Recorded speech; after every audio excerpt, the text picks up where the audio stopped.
16,500 Victorians who got tested, almost all of them yesterday. This is critical to us staying a step ahead of this virus. People getting tested as soon as they have any symptom onset, as soon as they begin to feel unwell.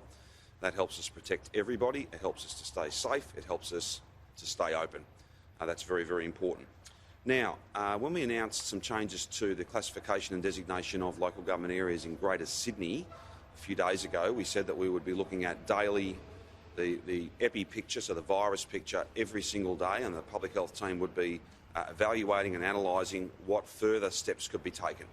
Those steps, of course, have to be safe, and I'm very pleased that following further intensive work by our public health team, the Chief Health Officer has recommended to me and the Cabinet have agreed to the following changes. So from 6 p.m. tonight, all but one of the Greater Sydney LGAs that are currently red will become orange. That is to say, with the exception of Cumberland, those 9 shires or local government areas, Blacktown, Burwood, Canada Bay, Canterbury Bankstown, Fairfield, Inner West, Liverpool, Parramatta and Strathfield, they will all move from red to orange, which means people will be able to travel to and from, but they must test within 72 hours and then they're free and clear once they get a negative test result. So that's very important. That leaves just one local government area in New South Wales that is red. That will be great news, I know, for people who are wanting to come home and, of course, those who, for whatever reason, need to travel into those communities.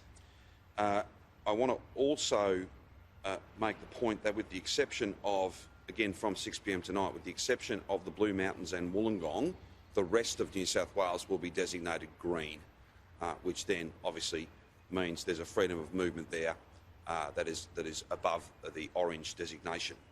I can also announce that from 6 p.m. tonight, all of Greater Brisbane will be green also. So those local government areas that were red, then they became orange last Saturday before actually, sorry, they will now move to green. All of this is in the release. I think we'll have it on our website. We'll be communicating with people right across the board, both Victorians and also people who from Victoria who are still in those cities. That is a very significant step. It's based on public health advice and will be welcome news, I'm sure, for many, many people who want to get home and have had a summer that has been somewhat disrupted, in some cases more than that. Now, I just again remind people, everybody other than Cumberland in the Greater Sydney area, there is an opportunity to return, whether it be from a green or an orange zone, but you need a permit and there are conditions, and the orange conditions are, of course, negative test within 72 hours of you coming back.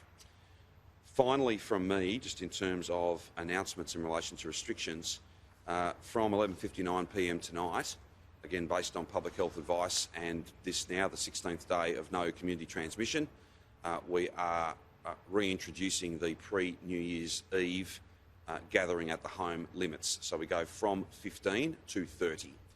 And that is a recognition of the very low risk, but there is still risk in the community. Any event, whether it's at your home, whether it's out at a venue, needs to be COVID safe. We have to all of us take these things seriously.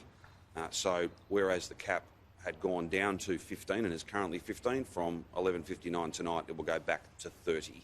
And we thank Victorians for embracing that, and I know it's been very inconvenient. It's been a challenge for many people, but the reward is this long run of days without any community transmission, having run to ground that Black Rock cluster, the Vermont South case, having seen really significant testing numbers these last couple of weeks, and having found no additional cases for 16 days in the Victorian community. That's what gives us confidence that we can make these changes, both in terms of our designation of other cities in our nation, Sydney and Brisbane in the main, but also allowing those gatherings to occur at 30 as they were for Christmas, and had to, for an abundance of caution and for the protection of everything that we've built, they had to be reduced to 15 on New Year's Eve.